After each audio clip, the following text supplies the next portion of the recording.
Everything is a reflection of what you believe you deserve. No, it fucking isn't. I know I've ranted about this issue before, but I've never seen a quote so succinct that encompasses all of what is nauseating about people believing they control the entire universe. Sweet fuck, people. This quote was part of a longer rant on how everything is a representation of yourself, etc. Like my favorite, how your car looks speaks to how you treat yourself. God, no, it doesn't. It speaks to the fact that I have other shit to do, and making my car look pretty is about 27th on my list because I'm busy kicking ass in other areas of my life. I just don't give a fuck the kind of car I drive, what it looks like. I just want to get there. But anyway, I digress. People, please listen. I know I can't sell any book saying this. I know no one wants to hear it, and those that profess the opposite of what I'm about to say will undoubtedly profit 1,000,000 times more than myself. But here it goes. You don't control the pitcher. You can learn how to spot the pitch when it's released. You can learn how to hit the pitch. You can learn when to swing and when to wait.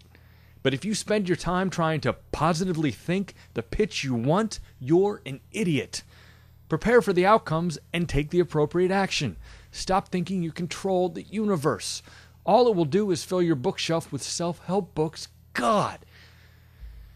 I know I'm going to have to get over this annoyance because it ain't going anywhere. There's obviously truth to positive thinking. It will absolutely help you see opportunities better. So it's bound to be extrapolated to the extreme to prey on the lost souls of the world. But god damn it, this quote, everything is a reflection of what you believe you deserve, is actually bad for you. It's not harmless. It will actually cause you more stress unless you also possess the skill of rationalizing every failure as a positive happy thing, which, come to think of it, is a trait all the zombie positive thinkers seem to possess. An absolute inability to take one on the chin, admit when they fucked up, and actually learn from it. They're so fixated on being happy, saying they're happy, painting silver linings, they never actually grow. I often say I have a lemonade life because I always tend to make the best of bad situations, but I admit they're fucking bad. And I use my brain to think of what I did to get me there, and then think of actions I can take to make them better. I don't just sugarcoat every event. And see, this comes back to the whole religion debate, which I've avoided since my days in talk radio, because I don't think it helps anyone to slam their faith or religion. And believe me, the secret crowd is most definitely a religion. It's that same starry-eyed, dazed, cult-like following of obsessive, overly positive thinking at all times, no matter what happens, no matter how bad a situation is. Again, I don't want to slam that because I do honestly believe whatever gets you through the night. But quotes like the one I'm ranting against prey on the lost. It preys on the specifically hurting and searching among us, which, shit, I guess religion does too. I wonder how I come off to those that have even a vague belief in religion. I mean, doesn't this make sense to them? Don't they see the obvious issue with this incessant need to believe there is some order and control in the universe? Or is the alternative, that there is none, just too scary? I have to believe it's the latter. And I have to believe that it's my bizarre lack of fear that allows me to see this clearly and never doubt it. I'm not saying there isn't a God. I'm simply saying I don't know.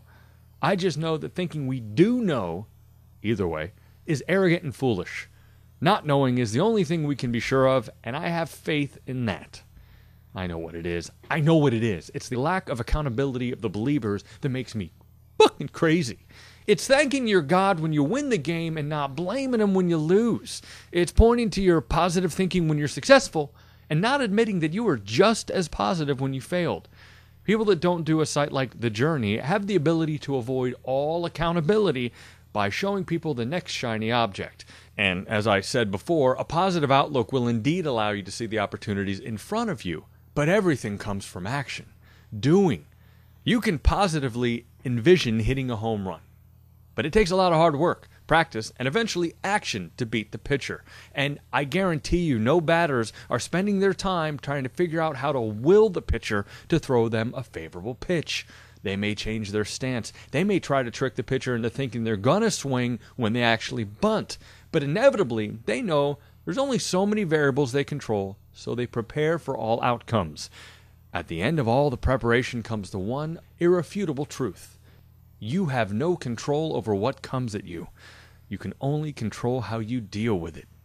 Now, I'm going to go wash my car because my mom is visiting tomorrow. And it has fuck all to do with how I feel about myself and everything to do with the age-old yearning to make believe you always live like this when your mom comes to visit.